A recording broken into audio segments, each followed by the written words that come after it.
Ngayong araw nga pala guys, papaliguan ko yung aking alagang aso, kaya tara samahan nyo ko. Yan nga pala guys si Chucha, yan nga pala guys ang mama ng aking alagang aso. Ayan nga pala guys yung aking alagang aso, yan nga pala guys na kulay puti, yan nga pala guys si Baby Muscov. Yung mga naunang followers ko nga pala guys, alam ko na kilala na nila si Baby Muscov kasi nga pala guys nung maliit pa to si Baby Muscov, nag-vlog din nga pala guys ako habang pinapaliguan ko to. At ngayon ko lang na naman nga pala guys may papakita sa inyo to si Baby Muscov. Sobra talagang napakabilis ng panahon at sobra talagang napakalaki niya na. Ito nga pala guys yung ginagamit kong shampoo para kay Baby Muscov. At ayun nga pala guys yung iba-ibang gamit ni Baby Muscov para hindi siya mamaho. Alam ko makaka-relate lang nito guys yung mga animal lover, lalong lalo na kapag dog lover ka. Kukunin ko nga pala guys itong towel ni Baby Muscov kasi syempre pagkatapos niya maligo, syempre kailangan naman natin siyang punasan para matuyo kahit papano. Dito ko nga pala guys papaliguan si Baby Muscov. Pagkalagay ko nga pala guys ng towel niya doon sa may palapit sa papaliguan ko, ay syempre naman kukunin na natin to si Baby Muscov. O tingnan nyo naman yung itsura, alam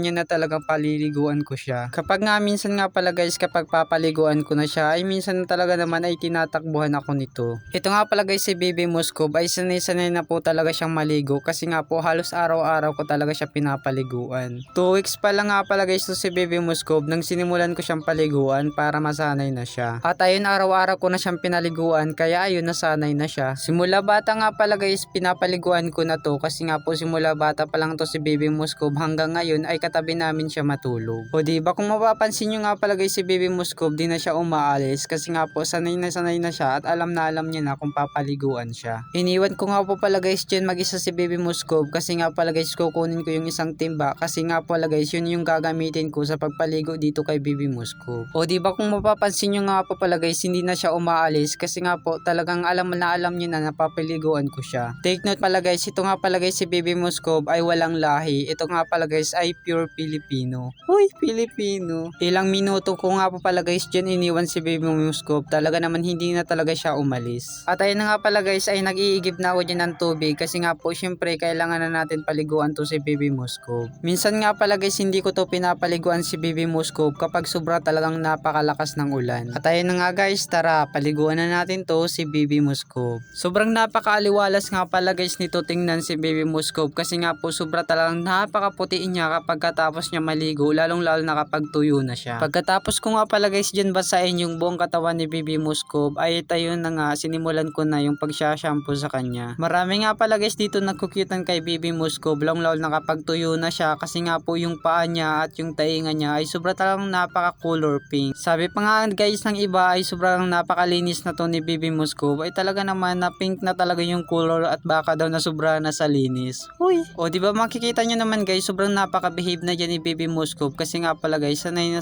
talaga siya maligo. Kapag ang aso talaga pinasanay mo maligo, nako naman talaga hindi ka talaga mahihirapan paliguan yan kasi nga po hindi yan gagalaw ng gagalaw. Kasi diba merong mga asong kapag pinapaliguan mo ay sobra talagang napakalikot paliguan. Pero ito si Baby Muscov, nako sobra talagang sisipagin ka paliguan to kasi nga po sobra talagang napaka-behave niya. Fast forward na nga pala guys pagkatapos kong shampooan si Baby Muscov ay talaga naman syempre kailangan na natin siya banlawan. At ayun na nga guys, tapos na maligo ang aming alaga na si Baby Muscov. O tingnan nyo naman yung itsura ni Baby Muscov ay talaga naman parang bata kung kargahin. Sobra talang napaka-cute talaga ni Baby Muscov at higit sa lahat ay sobra talang napaka-behave niya kargahin. Pinunasan ko nga pala guys dyan si Baby Muscov at tingnan nyo naman medyo tuyo na siya. Fast forward na nga pala guys, tara samahan nyo kung kainin tong dalanda na to. Nung time nga pala guys na yan ay katatapos ko lang maligo. By the way nga pala guys, gusto ko nga po pala guys sa inyo magpasalamat ng marami kasi nga po ayun guys 16k followers na tayo. At ayun nga pala guys, nabalatan na natin. Then meron tayo ditong asin. So ayan, bago nga pala guys tapusin tong video. So syempre gusto ko nga pala guys sa inyo magpasalamat kasi guys congrats! Meron na tayong 16k followers. Yes, 16k followers na tayo. So unexpected talaga guys na aabot tayo sa ganitong followers and I hope na merong dumi. Oh my god. And ayun, sana mas dumami pa yung followers ko. Yun. Ayan guys. So sa mga small vlogger dyan or nangarap na maging vlogger, mga small content creator, nako guys, wag na magdayong susuko kasi lahat naman talaga, di ba? Lahat naman nagsisimula sa wala. Lahat naman nagsisimula sa wala, ayun. So tara, kain tayo. Sobrang napakasarap nito guys. Isa to sa paborito ko tong dalanda na to. So, and ayun. Di ba? And then, ayun o, tutot lang natin. Kaya sobrang napakarami ng asin.